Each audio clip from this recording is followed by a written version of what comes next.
सवाल, मैं कौन हूँ? जवाब, यह शरीर जो 7 धातुओं से बना है मैं नहीं हूँ। शब्द सुनने वाला कान, स्पर्श महसूस करने वाली त्वचा, रूप देखने वाली आँखें, स्वाद चखने वाली जीभ और गंध पहचानने वाली नाक, ये सब भी मैं नहीं हूँ।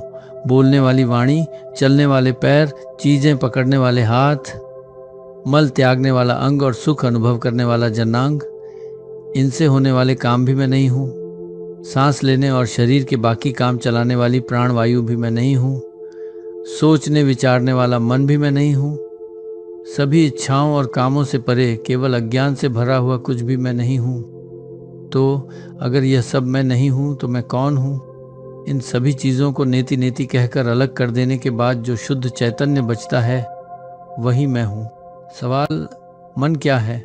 जवाब, मन आत्मा में रहने वाली एक अद्भुत शक्ति है। यही वह चीज़ है जिससे सारे विचार पैदा होते हैं। विचारों के अलावा मन नाम की कोई चीज़ नहीं होती, इसलिए विचार ही मन का असली स्वरूप है।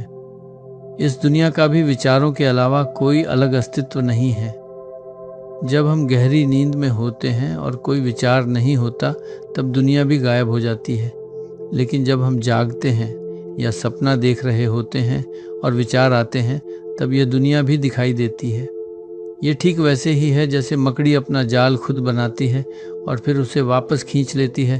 उसी तरह मन दुनिया को बनाता है और फिर उसे अपने भीतर समेट लेता है। सवाल, मैं का वास्तविक स्वरूप क्या है? जवाब, मनुष्य का वास्तविक स्वरूप सच्चिदानंद यानी सत्य, चेतना और आनंद से बना है। इसे समझने के लिए एक सरल उदाहरण लिया जाता है, रस्सी और सांप का। जब अंधेरे में रस्सी को सांप समझ लिया जाता है तो डर और भ्रम पैदा होता है।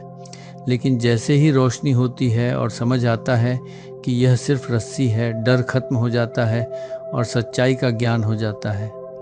इसी तरह जब तक हम अपने मन के बनाए हुए इस दुनिया के भ्रम में फंसे रहते हैं तब तक अपने असली स्वरूप को नहीं देख पाते। जैसे रस्सी के ज्ञान के लिए सांप के भ्रम का नष्ट होना जरूरी है, वैसे ही अपने असली स्वरूप को जानने के लिए इस जगत के भ्रम को खत्म करना जरूरी है। ये भ्रम मन के कारण होता है, क्योंकि मन ही हमारे अनुभवों, ज्ञान और कर्मों को चलाता है। जब मन शांत होता है और लीन हो जाता है तब ये दुनिया का भ्रम मिट जाता है और हम अपने असली स्वरूप का अनुभव कर सकते हैं। सवाल, मैं की खोज कैसे करें?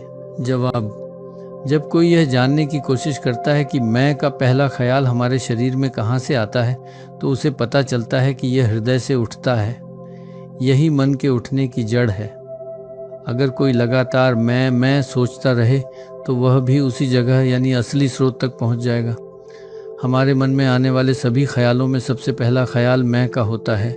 जब मैं का एहसास होता है तभी तू और वह जैसे बाकी शब्द अस्तित्व में आते हैं।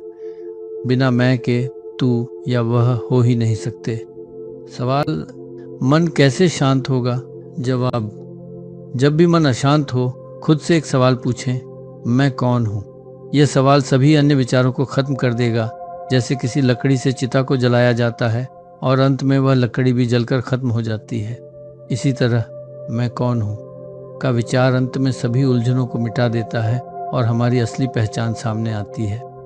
जब कोई नया विचार आए तो उसे पकड़ने या उससे परेशान होने की ज़रूरत नहीं है, बल्कि ये देखें कि यह विचार किसके लिए आया है।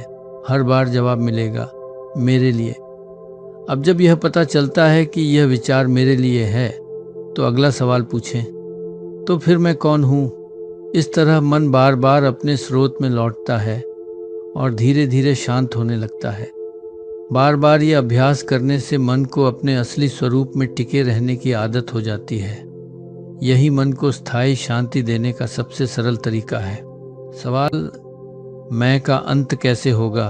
जवाब, जब हमारा मन जो बहुत सूक्ष्म होता है बुद्धि और इंद्रियों के जरिए बाहर की दुनिया में जाता है तो हमें अलग अलग चीज़ें नाम और रूप में दिखने लगती हैं। लेकिन जब यही मन भीतर यानी हृदय में स्थिर रहता है तो ये नाम रूप गायब हो जाते हैं। मन को बाहर की ओर जाने से रोककर उसे भीतर स्थिर करने को अंतर्मुखी होना कहते हैं, और अगर मन बाहर की ओर चला जाए तो इसे बहिर्मुखी होना कहा जाता है। जब मन पूरी तरह से हृदय में ठहर जाता है तो मैं का भाव, जो सभी विचारों की जड़ है, समाप्त हो जाता है और केवल शुद्ध अस्तित्व ही प्रकाशित होता है। इसलिए जो भी कार्य करें उसे अहंकार के बिना करना चाहिए। जब कोई बिना मैं के अहंकार के कर्म करता है तो उसे सब कुछ शिव स्वरूप में ही दिखने लगता है। सवाल, मन को नियंत्रित करने की क्या विधि है?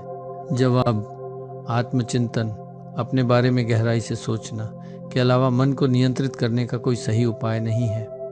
अगर किसी और तरीके से मन को काबू में करने की कोशिश की जाए तो वह बस कुछ समय के लिए शांत लगेगा, लेकिन फिर से सक्रिय हो जाएगा। प्राणायाम, श्वास को नियंत्रित करने की प्रक्रिया से भी मन स्थिर हो सकता है, लेकिन यह नियंत्रण तभी तक रहता है जब तक सांस नियंत्रित रहती है। जैसे ही सांस चलने लगती है, मन फिर से भटकने लगता है और उसमें छिपी इच्छाएं, वासनाएं उसे इधर उधर दौड़ाने लगती हैं। सवाल, मन और प्राण, सांस में क्या संबंध है? जवाब, दरअसल विचार ही मन का स्वरूप है। मैं का विचार मन का पहला विचार होता है और यही अहंकार कहलाता है। जहां अहंकार पैदा होता है वहीं से सांस भी शुरू होती है। इसलिए जब मन स्थिर होता है तो सांस भी नियंत्रित हो जाती है। इसी तरह जब सांस नियंत्रित होती है तो मन भी स्थिर रहता है। लेकिन गहरी नींद, सुषुप्ति में मन शून्य रहता है, फिर भी सांस चलती रहती है। ऐसा ईश्वरीय तंत्र व्यवस्था की वजह से होता है ताकि शरीर सुरक्षित रहे और कोई यह न समझे कि व्यक्ति मर गया है। जब कोई जागृत, जागने की अवस्था या समाधि, ध्यान की गहरी अवस्था में होता है और मन पूरी तरह स्थिर हो जाता है तो सांस भी नियंत्रित रहती है। प्राण, श्वास मृत्यु तक मन के अधीन रहता है। मन ही प्राण को शरीर में बनाए रखता है। जब शरीर मर जाता है तो मन प्राण को साथ ले जाता है। इसलिए प्राणायाम का अभ्यास मन को काबू में रखने में मदद कर सकता है, लेकिन ये मन का पूरी तरह से नाश नहीं करता। घर बैठे ऐसे उठाएं महाकुंभ के शुभ अवसर का लाभ। 144 वर्षों बाद आया महाकुंभ, एक ऐसा शुभ अवसर जो जीवन में आध्यात्मिकता और सकारात्मकता का संचार करता है। इसलिए माय ज्ञानालया आपके लिए लेकर आया है एक विशेष सुविधा।